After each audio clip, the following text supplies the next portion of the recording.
fenômenos físicos que estão sendo desenvolvidos, né, que são desenvolvidos, na verdade, dentro da parte das leis de Newton, ok? Pronto, eu posso mandar sim os slides para vocês. Então, vamos lá. Antes de começar, né, antes de iniciarmos sobre as leis de Newton, eu vou fazer algumas perguntas para vocês pensarem durante toda a minha apresentação de aula. Peço desculpa, porque aqui passa carro de vez em quando, e aí vai ter um barulhinho, mas caso vocês não consigam entender no momento desse barulho, me fala que eu repito para vocês, ok? Então, como eu falei, antes de iniciar, eu vou fazer a primeira pergunta. Porque quando o ônibus freia ou acelera, somos empurrados para frente ou para trás? Primeira pergunta. Segunda, por que precisamos utilizar o cinto de segurança quando estamos no carro? Terceira, como é possível retirar um papel debaixo da garrafa sem tirá-la do lugar? Eu acho que eu já fiz esse experimento no meu Instagram. Quem viu vai saber responder. Porque não é possível uma pessoa se erguer puxando o seu próprio cabelo. Então, essas são as 4 perguntas que eu deixo aí para que vocês pensem. E eu vou fazer o seguinte, eu vou pedir que vocês me respondam, certo? E deixa eu pensar como eu vou pegar essas respostas. Eu vou abrir um arquivo lá no Google Sala de Aula, no Forms, na verdade, para que vocês me enviem pelo Forms, ok? As respostas de vocês. E aí eu vou disponibilizar no grupo do WhatsApp, os slides.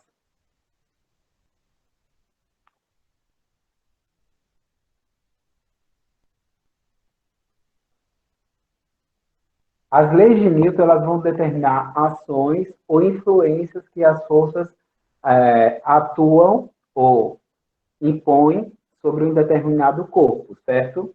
Então, ele vai estudar o movimento, certo, dos corpos, as leis de Newton. Vai entender tanto a questão da ação de uma força até o porquê o corpo está ali parado.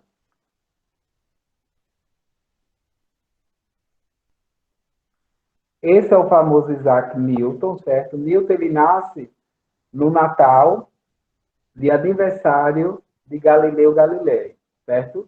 Ou seja, quando Galileu Galilei ele completava um ano de morte, nascia Isaac Newton. Não sei se coincidência do universo, mas Newton segue os passos deixados por Galileu Galilei, ok? Então ele é um dos principais, ou se não o principal contribuidor para a parte da mecânica clássica. É ele que dá início ao estudo dos movimentos dos corpos, certo?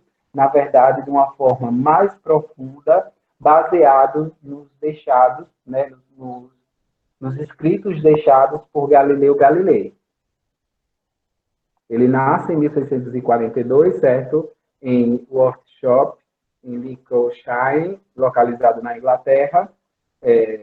Ele passa um tempo, quando ele cria esse livro, pessoal, entre 1642 a 1727, o livro Princípio Matemática da Filosofia Natural, houve um momento de uma praga, de tipo um vírus, mas não era um vírus necessariamente, era uma praga que assolou toda a Inglaterra. E Newton passou 2 anos em isolamento.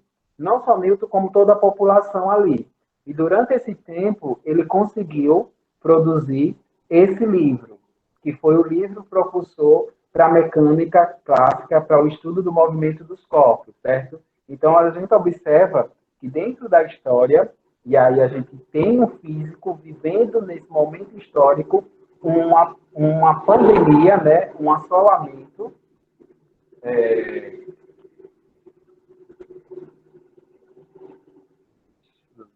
certo? Vamos esperar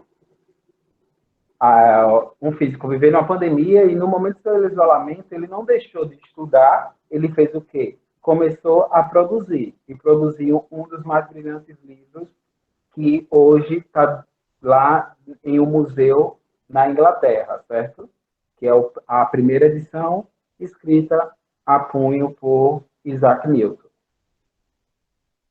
E aí a gente vem agora dando início à primeira lei de Newton. A gente fala muito primeira lei de Newton, mas a primeira lei de Newton não é necessariamente, ou não deve ser colocada como primeira lei. Primeira lei. Mas o que ela é? O que diz ela? É o princípio fundamental da inércia, certo? Ela fala da questão da inércia dos corpos. Por que os corpos se mantêm em inércia? Por que um corpo fica parado? Né? Porque um objeto em movimento constante, ele é classificado em repouso, em estado de repouso. Então, a gente vai entender isso agora com a primeira parte, que é o princípio fundamental da inércia, colocada como primeira lei de Newton. Ok?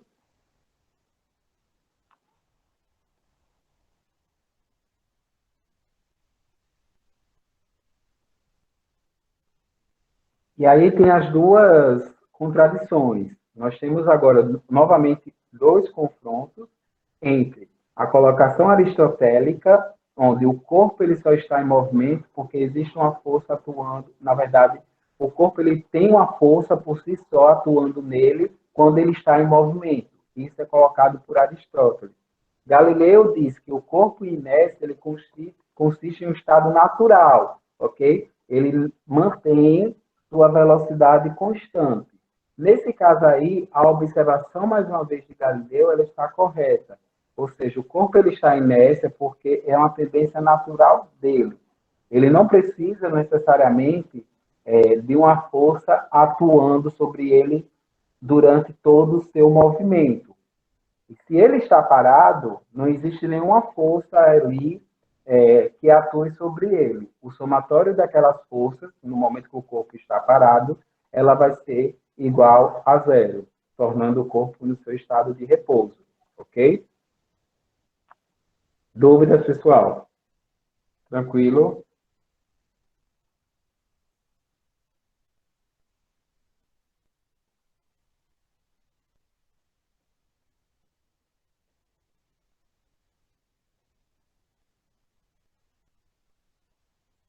Tranquilo?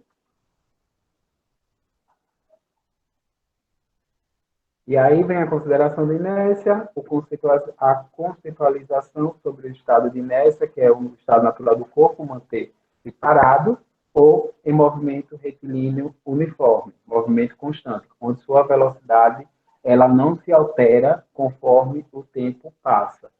Beleza? E aí a gente tem duas situações que são colocadas no estado de inércia. Quando você está no ônibus, parado, né, sentado lá no banco, você percebe se o motorista dá uma acelerada, você tende a ir para trás, porque seu corpo está em estado de inércia em relação ao solo. Então, nesse movimento brusco que o motorista faz, você tende a ir para trás devido à questão do corpo se manter em inércia. Bem assim é quando você começa a adquirir a velocidade constante do corpo e você possui a mesma velocidade dele, né, do ônibus, e aí, quando ele freia, você tem de ir para frente, porque seu corpo tende a permanecer em movimento constante devido à velocidade que você tinha no momento que o ônibus estava se deslocando, ok? E aí tem a situação também do cara aqui puxando um objeto, ele puxa em um movimento constante, certo? Onde o corpo tem a mesma velocidade dele, ok? E a importância do cinto de segurança, né? E aí tem a questão, quando a gente está no carro, né? A gente precisa usar o cinto de segurança, primeiramente, para proteger nossa vida, e segundo, porque existe uma força que atua, né? Uma força que é a força que leva você, na verdade, no momento do choque, né? Que impulsiona você a ir para frente. Na verdade, esse impulso que você leva é a questão da inércia do corpo ali atrelada ao movimento do objeto.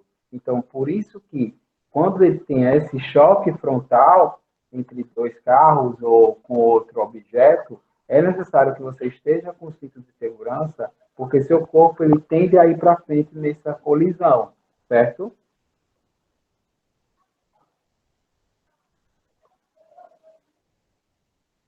E aí vem a parte matemática. Existe uma força, um agente de força que pode alterar o movimento do objeto, alterar a velocidade. Caso, vencendo essa tendência natural, né, dessa velocidade, a gente tem que o somatório das forças vai ser diferente de zero. Agora, se o corpo se mantém em um estado de equilíbrio ou em um movimento constante, onde sua velocidade não se altera, a gente diz que a força resultante, ou seja, o somatório de todas essas forças, será igual a zero, então logo a velocidade é constante. Lembrando que, se sua velocidade é constante, eu tenho que minha aceleração ela é igual a zero. Então, toda vez que eu tiver uma velocidade constante, eu tenho que minha aceleração é igual a zero. Tranquilo? E aí vem os referenciais iniciais. Como é que eu uso os referenciais iniciais? Para que eu tome como referência se o objeto está em movimento ou em repouso, eu preciso levar em conta outro objeto. Eu preciso tomar outro objeto como referência. Em relação a mim, vocês, eu creio que nesse momento, não sei se tem gente caminhando ou não, mas caso estejam parados, em relação a tomar vocês como referências, vocês estão em repouso em relação a mim.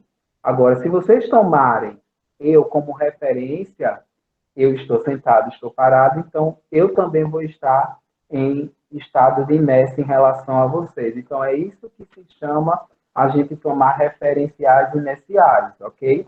Tomar referência um corpo, ou ele estando em movimento, ou ele estando parado, ok? E aqui ele dá um exemplo. Ele tem um bonequinho que está fora do carrinho e o boneco que está dentro do carrinho. E dentro desse carro existe um bloco ali sobre uma mesa. Quem está dentro do carro, junto com esse bloco, se a gente tomar referência o bloco em relação a essa pessoa dentro do carro, a gente considera que um em relação ao outro está em repouso, porque eles estão dentro do carro com a mesma velocidade que o carro possui. Agora, a pessoa que está do lado de fora, parada, observando esse objeto passar, em relação a essa pessoa, ambos vão estar em movimento um ao outro, porque quem passa vai se distanciar da pessoa, como também a pessoa que está parada vai se distanciar dele, que está dentro do carro. Então, ambos vão estar em movimento um em relação ao outro. Então, um dos fatores também principal dentro da parte da primeira lei, a lei da inércia, é você verificar a questão dos referenciais inerciais.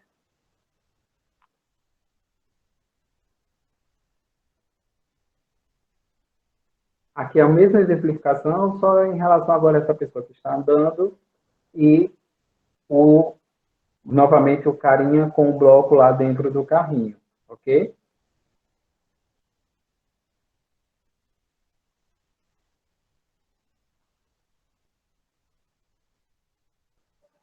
E aí a gente só pode considerar um referencial inicial, inercial, desculpa, se o corpo ele estiver em equilíbrio, ok? Ou seja, não possuir alteração de velocidade e estar em repouso.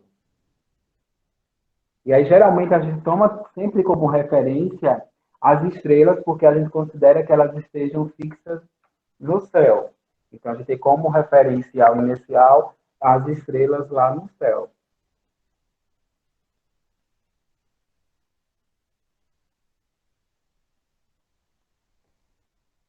E aí a gente tem uma condição que essas leis de Newton somente são válidas para referenciais inerciais, ok? A gente não tem como verificar isso em relação, para a gente tomar como referência objetos que a gente não tenha uma relação inercial direta com ele, ok?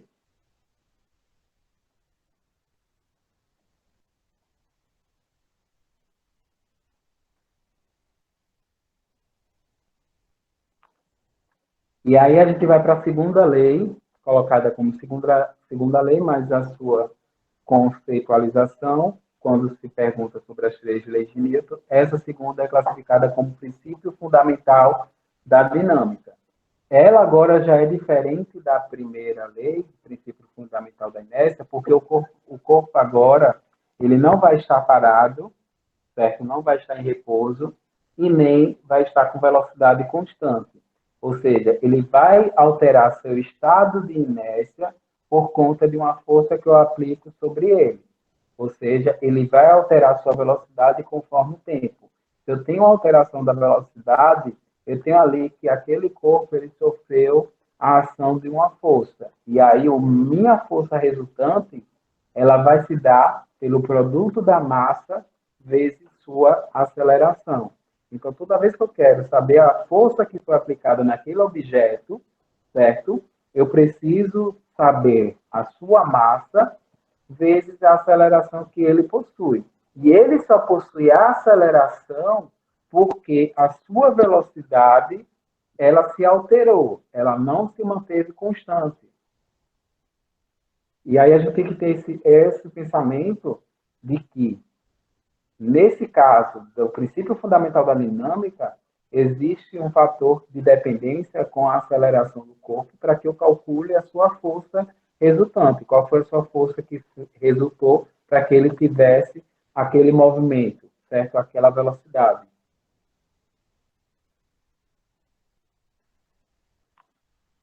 E aí a gente tem uma condição direta. Quanto maior a massa, maior a força que eu tenho que aplicar sobre o corpo. Quanto menor a massa, menor vai ser a força que eu tenho que aplicar sobre aquele objeto. E aí a gente tem que, conforme eu aumento a minha aceleração, se eu tenho uma massa constante, eu aumento minha força. Se eu diminuo minha aceleração, eu diminuo minha força. Porque a força e a aceleração, elas são diretamente proporcional. Mantendo a massa constante, se eu aumento uma, eu vou aumentar, consequentemente, a outra. Se eu diminuo a aceleração, consequentemente, eu vou diminuir a força. Tranquilo?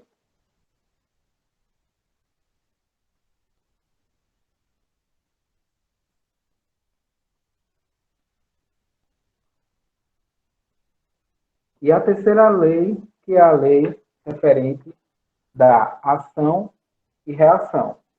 Beleza? Essa lei, eu gosto muito de usar ela porque, realmente, para toda ação, existe uma reação. Mas, nesse caso, colocando em relação à força, se eu tenho a ação de aplicar uma força em um objeto, esse objeto vai ter a reação de aplicar uma força de mesma intensidade, porém de sentido contrário, ok? Então, se eu, quando vou me encostar na parede, eu aplico uma força sobre aquela parede. Consequentemente, aquela parede vai ter a reação de aplicar uma força contrária, porém da mesma intensidade que eu estou aplicando sobre ela. Então, essa é a principal fundamentação baseada dentro da terceira lei de Newton. Beleza?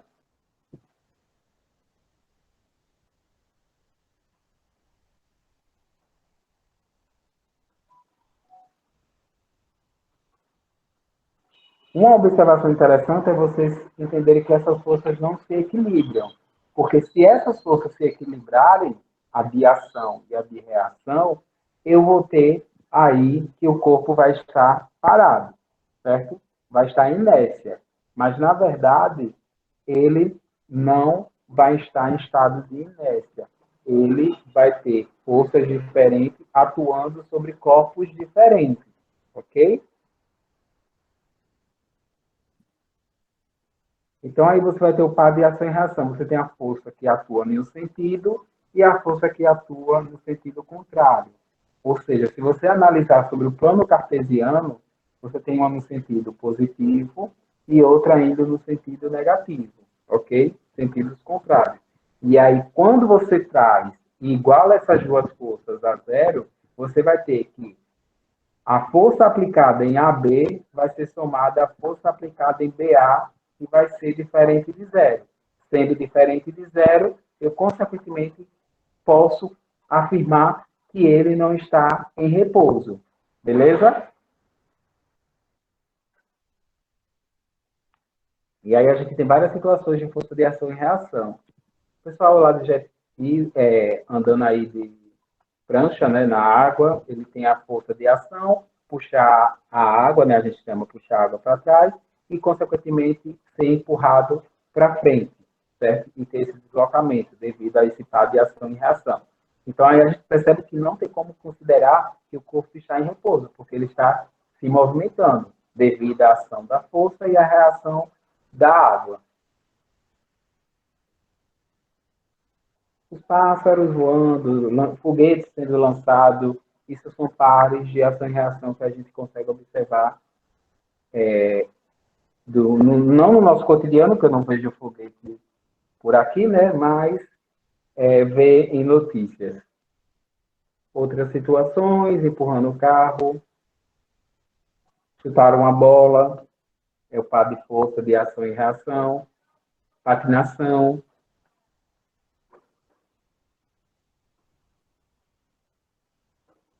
Vamos exercitar agora um pouco. Dúvidas, perguntas, podem falar. Alguma dúvida?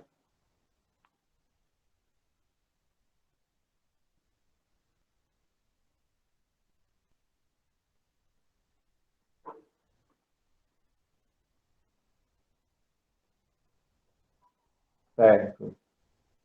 A segunda lei, ela é a lei do princípio fundamental da dinâmica. Ela vai estudar a questão do movimento dos corpos através da aplicação de uma força.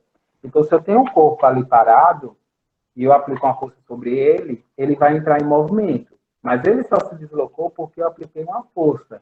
Então, aí eu vou ter que essa força que eu apliquei, ela vai ser igual ao produto da massa do objeto vezes a aceleração que ele adquiriu. E aí eu não tenho mais o corpo parado, ele estava ali paradinho, né, inércia, e aí quando eu aplico essa força, ele deixa de estar inércia e passa a estar em movimento. Perceba que meu dedo está aplicando uma força na capinha, e aí ela tem uma força resultante diferente de zero. Beleza? Então, isso é a segunda lei de Newton.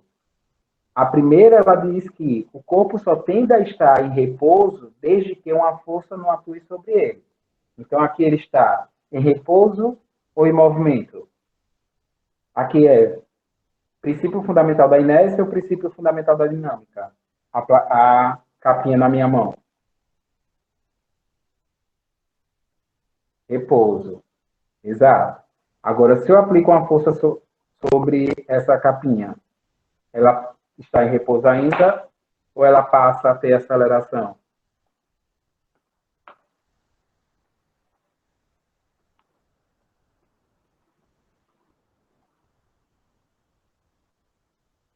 E aí, pessoal, o que acontece? Aceleração, beleza. E aí vocês observam o seguinte, que ele passa a ter aceleração e começa a entrar em movimento. E aí esse movimento, devido à aplicação da força, é um movimento variado, porque ele vai construir a aceleração, certo?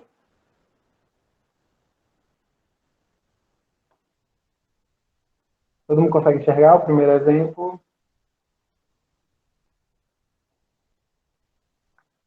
Vamos fazer esse, para não pegar muito tempo de vocês. Veja só, o exemplo ele diz o seguinte: na passagem de um caminhão no posto fiscal de uma estrada são utilizadas três balanças. Sobre cada balança são posicionadas todas as rodas de um mesmo eixo. As balanças indicam, aí vocês têm as forças que são indicadas. 30.000 newtons, 20.000 newtons, 10.000 newtons. A partir desse procedimento, é possível concluir que o peso do caminhão é. Então, ele quer saber qual é o peso do caminhão. Como é que eu vou fazer isso? Da seguinte forma. Eu sei que a força-peso, e a gente vai ver mais assim os tipos de força, eu só estou adiantando um pouco para que vocês comecem a ter a noção básica, é igual a massa vezes a aceleração da gravidade. Então, a primeira coisa que eu devo saber é que a força-peso ela é igual a massa vezes a aceleração da gravidade. Como esse caminhão está, né, em repouso, a força que vai atuar sobre ele deve ser igual a quanto?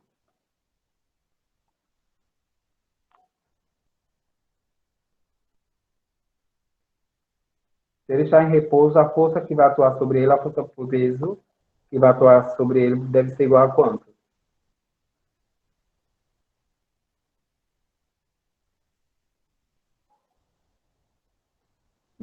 Se está em repouso, deve ser igual a quanto? Eu falei aqui. Zero, isso mesmo. Então, aí, primeiro eu devo saber quanto é essa força-peso.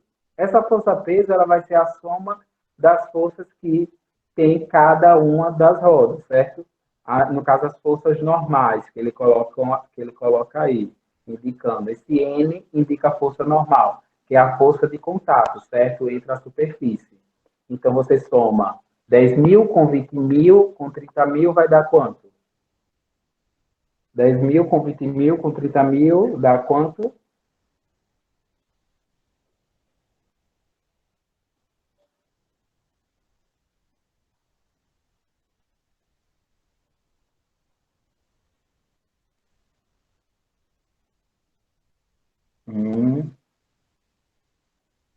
Dá quanto, pessoal?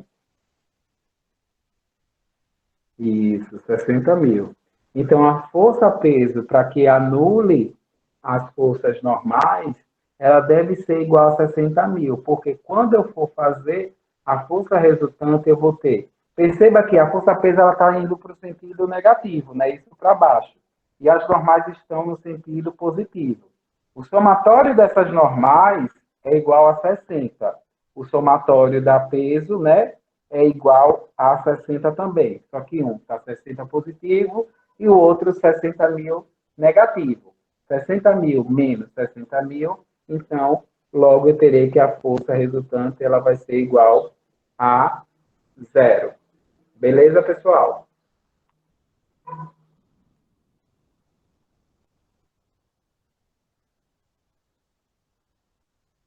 E aí ele diz o seguinte aqui, nesse segundo exemplo. Uma pessoa idosa de 68 quilogramas, ao ser pesada, faz apoiar-se com a bengala. Com a pessoa em repouso, a leitura da balança é 650 newton. Considerando a gravidade igual a 10 metros por segundo ao quadrado, lembrando que a gravidade exata não é 10 metros por segundo ao quadrado, e sim 9,8 metros por segundo ao quadrado, você calcula o módulo da força que a balança exerce sobre a pessoa e determine sua direção e sentido. Então, no caso, a gente tem aí que a balança ela lê 650 newton, o valor da força normal, que é a força de contato, né, entre a superfície, que exerce sobre o idoso, ela está na direção do sentido para cima. Então, sempre a força normal, ela vai estar com o sentido para cima, que é a força que atua no contato, certo? Quando você entra, por exemplo, o seu pé em contato com o solo, ali existe uma força normal sendo atuada, ok? Que é a força em relação à superfície. Então, nesse caso aí, a letragem já consegue responder de cara, que ela está na direção no sentido para cima. A segunda, a gente precisa calcular, supondo que a força exercida pela bengala sobre a pessoa seja na vertical, calcule seu módulo e determine seu sentido. Então, a primeira coisa, eu vou calcular o peso. Para que eu calcule o peso, eu vou pegar a massa do idoso vezes a gravidade. Então, eu vou ter 68 vezes 10, que vai me dar 680 newtons. Lembrando que, como esse peso ele está, no caso, para baixo, e aí eu tomo como direção o sentido vertical, aí ele passa a ter o sentido positivo, e a força normal eu considero ela no sentido negativo, porque aí eu vou considerar o seguinte: por quê, professor? Se o peso não é no sentido para baixo e a normal no sentido para cima, mas o senhor está considerando que o peso seja positivo e a normal negativa. Vou dizer por quê. Porque eu estou considerando o movimento sendo no sentido para baixo. Então, se eu estou considerando ele nesse sentido, eu vou considerar que o peso é positivo e a normal negativa. Se eu considerasse nesse sentido, para cima, nesse caso, a normal seria positiva e o peso negativo, ok? E aí, para que eu calcule a força da bengala, para que eu calcule a força da bengala, eu vou ter o quê? A força peso menos a força normal, que vai dar igual a 30 newtons. Como assim o sentido? A gente só considera o sentido a gente só considera o sentido positivo ou negativo em relação ao movimento. Veja só, eu sei que lá o plano cartesiano embaixo é negativo, em cima é positivo, certo? Mas fisicamente, quando eu vou analisar o movimento do objeto, se ele está indo no sentido para cima, eu vou considerar que todas as forças atuando ali nessa direção é positiva e as de baixo negativa. Agora, se ele está descendo, certo? Eu vou considerar que essa força que está nesse sentido aqui de descida são positivas e as outras negativas. Isso aconteceu lá, se vocês observaram, quando a gente estudou a parte de lançamento vertical. Se vocês observarem, na parte de lançamento vertical, tem isso, da questão do movimento, certo? Se você está indo no sentido... Se você joga o objeto para cima, você tem que ir subindo, é positivo, embaixo negativo. Agora, se você joga ele de cima para baixo, você tem que, nesse sentido, vai ser positivo, e nesse outro, negativo. Ok? Ficou claro? Beleza.